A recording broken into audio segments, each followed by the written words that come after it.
আসসালামু আলাইকুম বন্ধুরা, কেমন আছেন সবাই? নিশ্চয়ই অনেক ভালো আছেন। আলহামদুলিল্লাহ, আপনাদের সকলের দয়ায় আমিও ভালো আছি। বন্ধুরা, চলে আসলাম নতুন আর একটা মজাদার দুর্দান্ত রেসিপি নিয়ে। বন্ধুরা, খেতে যেমন সুস্বাদু আর রান্না করতেও তেমন কিন্তু সহজ।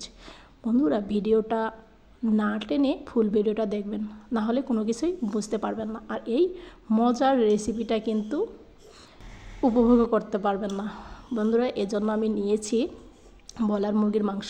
ব্রয়লার মুরগির মাংস যারা খেতে একদমই পছন্দ করেন না, আজ তারা এই রকম করে রান্না করে খেয়ে দেখবেন, চেটে পুটে কিন্তু হচ্ছে যে খাবেন।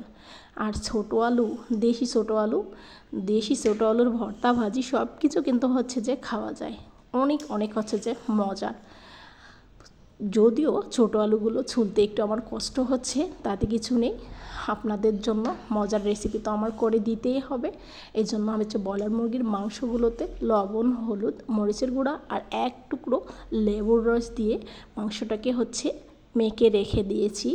বন্ধুরা, যার হাতের কাছে লেবুর রস নেই, ভিনেগারও দিতে পারবেন। যাদের ভিনেগার নেই তারা হচ্ছে লেবুর রসও দিতে পারেন, যে কোনো একটা দেবেন, কোনো সমস্যা নেই। তাহলে যে মুরগির মাংসের একটা বাজে গন্ধ সেটা কিন্তু থাকবে না। বন্ধুরা, আপনাদের সাথে বক বক করতে করতেই আমি এদিকে আলুগুলো সোলায় নিচ্ছি আর চুলায় একটা প্যান বসিয়ে দিয়েছি।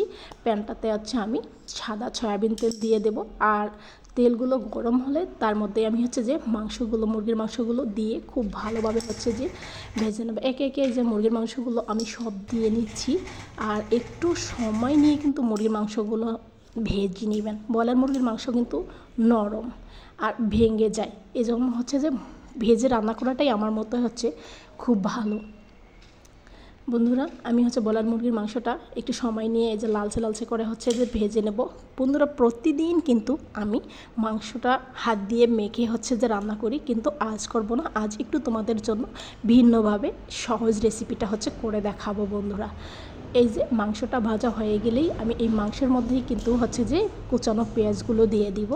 পেঁয়াজগুলো দিয়ে পেঁয়াজ ভালোভাবে হচ্ছে যে লেড়ে সেড়ে অ্যাড করে নিয়ে আমি এর মধ্যেই কিন্তু আজকে আদা রসুনের হচ্ছে পেস্ট দিয়ে দিব। আমি একটু একটু করে অ্যাড করবো। এই যে মরিচের গুঁড়া এখন দিয়ে দিচ্ছি, মরিচের গুঁড়া দিয়ে কিন্তু আবার আমি লাড়াচাড়া হচ্ছে করে নেব। বন্ধুরা, আপনাদের সুবিধার্থে আমি খুব ভালোভাবে একটু একটু করে আপনাদেরকে দেখাচ্ছি।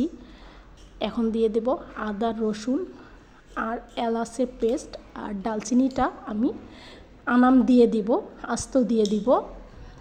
এই জন্য আমি হচ্ছে মাংসটাকে আবার মশলার সাথে কষিয়ে নিচ্ছি খুব ভালোভাবে।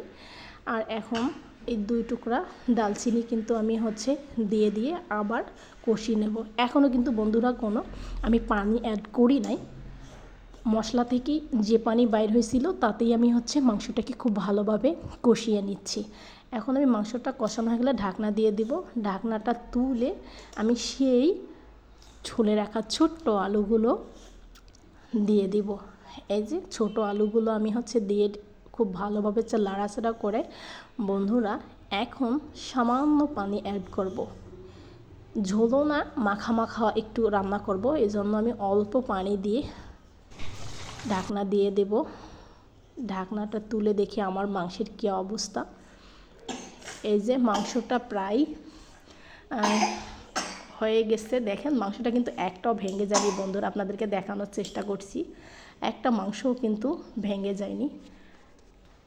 আর এই যে মাংসটা রান্নাও হয়ে গেছে, নামিয়ে আপনাদেরকে দেখাচ্ছি। বন্ধুরা, গরম ভাত, রুটি এগুলোর সাথে কিন্তু সেই মজা করে হচ্ছে খেতে পারবেন। বন্ধুরা, ভিডিওটা আর খুব বেশি হচ্ছে লম্বা করছি না। এই যে আপনাদের মজাদার দুর্দান্ত রেসিপি রেডি। সবাই ভালো থাকবেন, সুস্থ থাকবেন। আল্লাহ হাফেজ।